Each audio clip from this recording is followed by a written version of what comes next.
আমাদেরকে রাজাকার বলে স্পষ্ট ঘোষণা দিতে চাই, শেখ হাসিনা আমাদেরকে রাজাকার বলে যেই পথে গেছে, ফজো পাগলা তোমরা আমাদেরকে রাজাকার বলে সেই পথেই চলে যেতে হবে। কাদেরকে রাজাকার বলে? আলেমদেরকে রাজাকার বলে, যারে তারে রাজাকার বলে। আমারও রাজাকার কয় হচ্ছে, আমি কি ৭১ তো দেখছি না, আমার বাপেও তো দেখছে না। তো এখন দেখা গেছে যে রাজাকারের নাতিন কুইতারে, কিন্তু রাজাকার তো আমার বলতে পারে না, যখন বলতে পারে না। সেই জন্য সাবধান, আলেমদের বিরুদ্ধে যাওয়ার দুঃসাহস কেউ করবেন না। কোন আলেমান আও মুতাআল্লিমান আও মুসতামিআন আও মুহিব্বান, নবী বলেছেন লা তাকুন খামিসান ফাতাহলিক। আলেম হও, আলেমের ছাত্র হও, তাদের কথাগুলো শোনো। পারো নাই, কমপক্ষে দিলটা দিয়ে আলেমদেরকে মুহাব্বত করো, যারা কোরআনের ধারক বাহক তাদেরকে মুহাব্বত করো। লা তাকুন খামিসান ফাতাহলিক। আল্লাহ নবী বলেন সাবধান, আলেম বিরোধী হইও না, তুমি ধ্বংস হয়ে যাবে। নবী বলেন ফাতাহলিক, তুমি ধ্বংস হয়ে যাবে, তুমি ধ্বংস হয়ে যাবে। বলেন আমার নবী জীবনে মিথ্যা কথা বলেছেন? আমার নবী জীবনে মিথ্যা কথা বলেন নাই।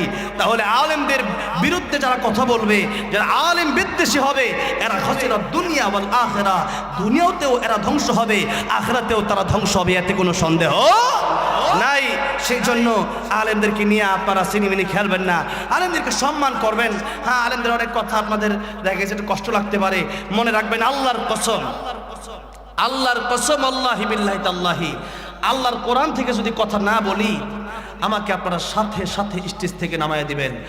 আর যেই কথাগুলি বলি, এই কথাগুলো অবশ্যই আপনাদের মনে হতে পারে তাহলে অমুকের নাম তমুকের নাম, রাজনীতির কথা, অবশ্যই সব কথাই কোরআনে আছে, সমস্ত দলিল ভিত্তিক কথাগুলো এখানে বলবো।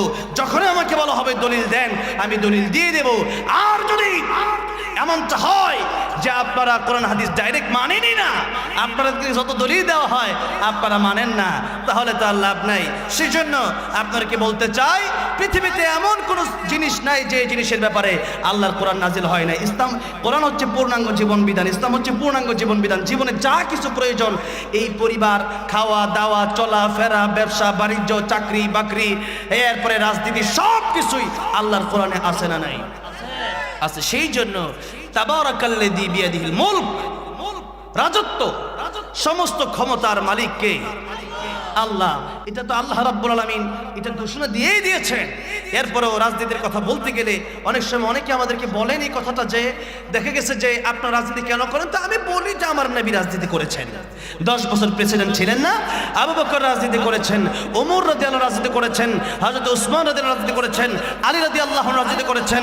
তাহলে যদি 4 খলিফা রাজনীতি করতে পারেন, আমার নবী রাজনীতি করতে পারেন, আমার নবী আমার মডেল। আবু বকর রাদিয়াল্লাহু আমার মডেল, ওমর রাদিয়াল্লাহু আমার মডেল, উসমান রাদিয়াল্লাহু আমার মডেল, আলী রাদিয়াল্লাহু আনহু আমার মডেল। সেই জন্য আমার যারা মডেল তাদেরকে অনুসরণ করতে গিয়ে যদি মরে যাই, মরে যাব। যদি কটু কথা শুনতে হয় শুনবো, হামলার শিকার মামলার শিকার হলে হব, আল্লামা সাঈদীর মতো জীবন দেব, এই কোরআন থেকে পিছপা হব না ইনশাআল্লাহ। তাহলে একটু কথা মাঝে মধ্যে বলতে হবে দৃষ্টান্ত স্বরূপ। কারণ আমি যদি 1400 বছর 1500 বছর আগের কথাই শুধু বলি, আর যদি আমি এই দেশের সাথে জনগণের সাথে একটু মিলা না দিই, কোরআন শরীফ কি শুধু ওই 1400-1500 বছর আগে মানে চলার জন্য আসছে নাকি কিয়ামত পর্যন্ত? কিয়ামত পর্যন্ত চলার জন্য কোরআন শরীফ আসছে। তাহলে ওই 1500 বছর আগে আল্লাহ কোরআন নাজিল করেছেন, আর এখনকার আমাদের সাথে কোরআনটাকে মিলাতে হবে এবং সেই অনুযায়ী আমাদেরকে আমল করতে হবে। আল্লাহ আমাদের তৌফিক দান করেন, বলেন আমিন। তাহলে যদি এমনটা করি যে নামাজ নিজেও পড়ি না, অপর কেউ পড়তে দেই না, তাহলে এটাকে তাগুত বলা হয়। তাগুত, আল্লাহ পৃথিবীতে যত নবী রাসূল পাঠিয়েছেন, সমস্ত নবী রাসূলকে দুইটা দায়িত্ব দিয়েছিলেন। ওয়ালাকাদ বাআসনা ফি কুল্লি উম্মাতির রাসূলান আন ইবুদুল্লাহ, 1, ওয়াজতানিবুত তাগুত, 2। আল্লাহ বলেছেন সমস্ত পৃথিবীর মানুষকে, সমস্ত রাসূলরা দাওয়াত দিয়েছেন যে তোমরা একমাত্র আল্লাহর গোলামি করবা, একমাত্র আল্লাহর ইবাদত করবা। আল্লাহর ইবাদত ছাড়া কোনো পীর, কোনো নেতা, কোনো পৃথিবীর কোনো মানুষ, কোনো তাগুত কারো অনুসরণ করা যাবে না, কারো পূজা করা যাবে না। তাহলে দেখা গেছে যে আনি আবুদুল্লাহ, কেবলমাত্র একজনেরই ইবাদত করতে হবে। আচ্ছা বলেন তো, কোনো স্বামী যখন বিয়ে করে তার স্ত্রী তার স্বামীকে রেখে পৃথিবীর কোনো ছেলের সাথে সে যেতে পারবে? কেবলমাত্র তার স্বামীর সংসার করতে হবে তাকে, আর কারো কাছে যেতে পারবে না। আর যদি যায়ও, সেই মহিলা কি ভালো মহিলা? যারা পরকীয়া করে তারা কি ভালো? তারা মন্দ। একজন স্বামী যদি তার ওয়াইফ, তার স্ত্রী যদি আরেকটা স্বামীর আরেকটা ছেলের সাথে ঘোরার কারণে যদি তার স্বামী কষ্ট পায়, যে আল্লাহ এত মায়া করে, এত দয়া করে, এত সুন্দর করে আমাকে বানালেন আল্লাহর ইবাদতের জন্য, আমি আর আপনি যদি আল্লাহর ইবাদত বাদ দিয়া খাজা বাবা, এরপরে বিভিন্ন মাজারে পীর যদি পূজা করি, হ্যাঁ, তার পায়ে যদি সিজদা মারি, বলেন তো আল্লাহ তখন কষ্ট পাবে কি পাবে না? কারণ আমি আপনি তো আমার স্ত্রী, তাকে তো আমি বানাই নাই, তাকে তো আমি সৃষ্টি করি নাই। তাই যদি তার সে আরেকজনের সাথে চললে আমার খারাপ লাগতে পারে, তাহলে যে আল্লাহ আমারে বানাইছে ওই আল্লাহরে বাদ দিয়ে অন্য কারো পায়ে সেজদা মারলে আল্লাহর কি খারাপ লাগে না? আল্লাহর খারাপ লাগে। তাই এই কাজ শিরিক, শিরিকের গন্ধও রাখা যাবে না। শিরিক যারা করবে, আল্লাহ বলছেন মাই ইউশরিক বিল্লাহি ফাকাদ হারামাল্লাহু আলাইহিল জান্নাতা, তাদের জন্য জান্নাত আমি আল্লাহ হারাম ঘোষণা করলাম। ওমা ওয়াহুন নার, আর জান্নাত আমি আল্লাহ ওয়াজিব ঘোষণা করলাম। তাহলে যারা শিরিক করবে এদেরকে আল্লাহ জান্নাত দিবেন না। তওবা যদি না করে মারা যায় কোনোদিন জান্নাত পাবে না। সেই জন্য আল্লাহ আমাদেরকে শিরিক থেকে হেফাজত করুন, আমিন।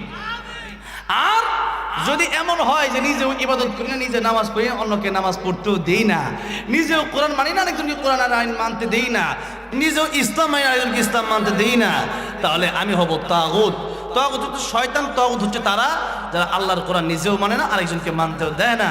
তাহলে আমরা নিজেরাও নামাজ পড়বো, অপরকেও নামাজের আদেশ দেব। বলছিলাম নিজেকেও নামাজ পড়তে হবে আর সন্তানকেও নামাজের আদেশ করতে হবে। সন্তান যদি নামাজ না পড়ে 10 বছর বয়সে, তাকে শাসনের জন্য রাসূল করিম সাল্লাল্লাহু আলাইহি ওয়াসাল্লাম বলেছেন। কারণ এই সন্তান না আজকাল বা এই সন্তান নামাজি না হওয়ার পিছনে অন্যতম কারণ হচ্ছে পিতামাতা তাদেরকে নামাজের জন্য বলে না, নামাজের জন্য ঘুম থেকে ডাক দেয়। তাহলে একটু আসুন আরেকটা আয়াত বলে আমি দ্বিতীয়, তৃতীয়, চতুর্থ আয়াত বলে এরপরে আসল ওয়াজ শুরু করব।